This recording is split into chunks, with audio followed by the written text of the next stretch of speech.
What's good with y'all, bro? So, back at it with another video. Now, pay attention to this, alright? My wife and I went to Chicago for 3 days. We came back Monday. And that's a whole nother video in itself. But we're focused on this right here, because this lets me know that we doing nothing but road trips. I don't know, listen, we gonna just be doing road trips all 2025. Because there's too many planes going down. Because we took a plane from Chicago back home to Louisville, Kentucky. And this happened on the Delta. This happened right here on the Delta Airlines. The airline we took was the American airline. And it states that a Delta Airlines plane crash landed at a Toronto airport coming from Minneapolis, flipping completely upside down. And that's plane number 8 for those keeping count. Last year there were only 4 the entire year. What changed? Yeah, I might look.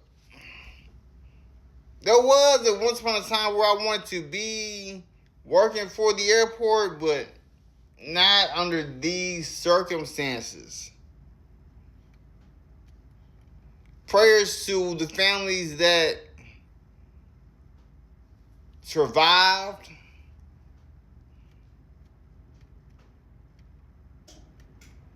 And a more efficient government comes with the cost of human lives. It also comes with many find out moments. Let's see. Now I'm about to just look this up real quick. I'm about to just look this up. Give me a minute. Just give me a minute.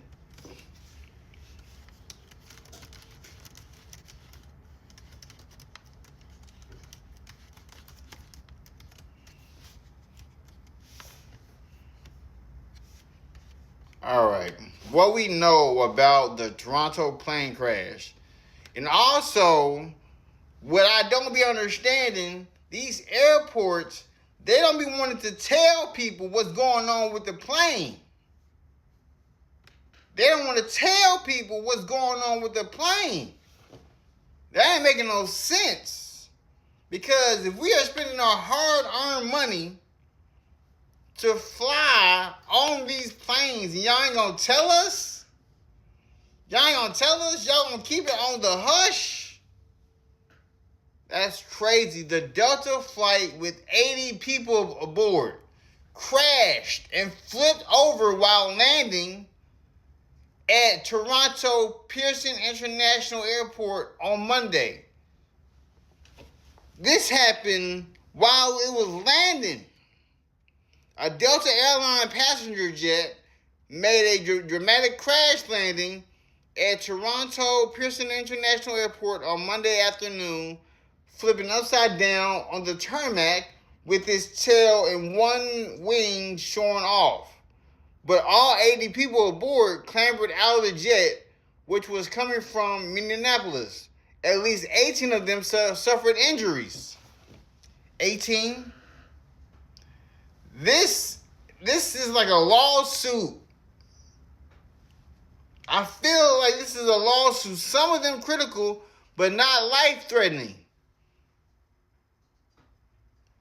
If a crash happens and my wife and I are in the plane,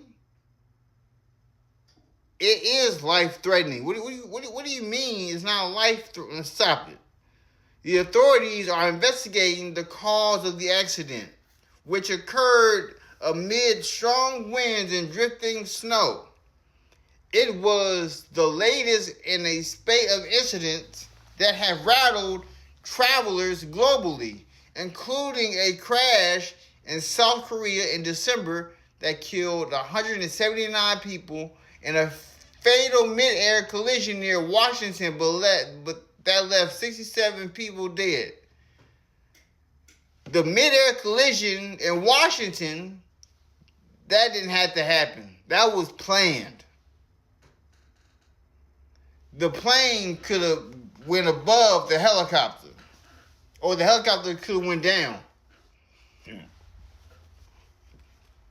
The plane's roof became its floor.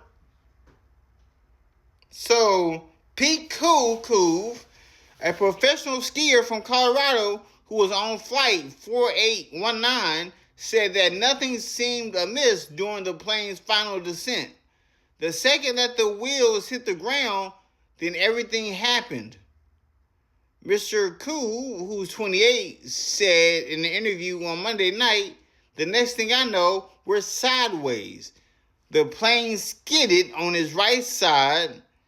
Who was Mr. Kuv, who was sitting at a window seat on the other side of the plane and saw flames as the plane hit the ground.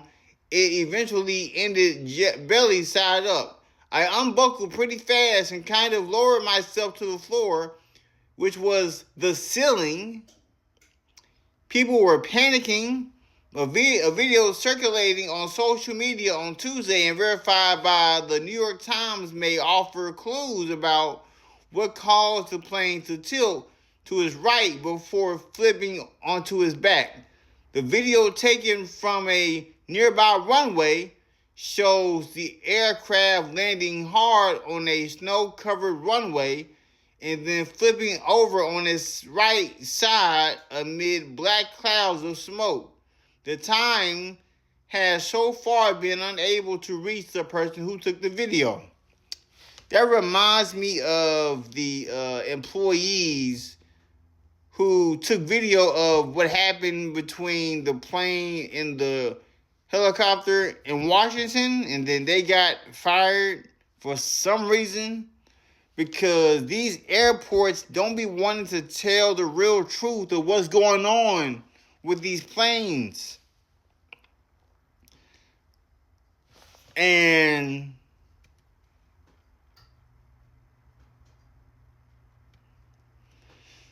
so there were strong winds coming from the west at about 29 miles per hour, with gusts of up to 38 miles per hour around 2:15, the time of the crash, according to the authorities.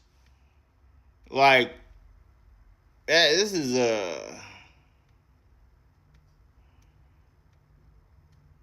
the plane was a bombardier jet.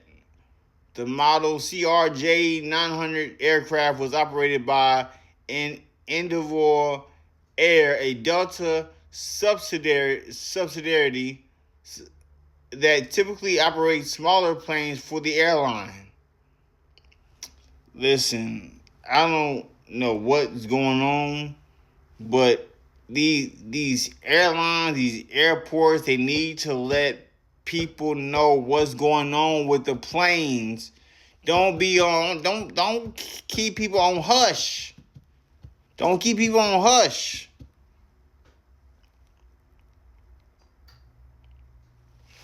Crazy.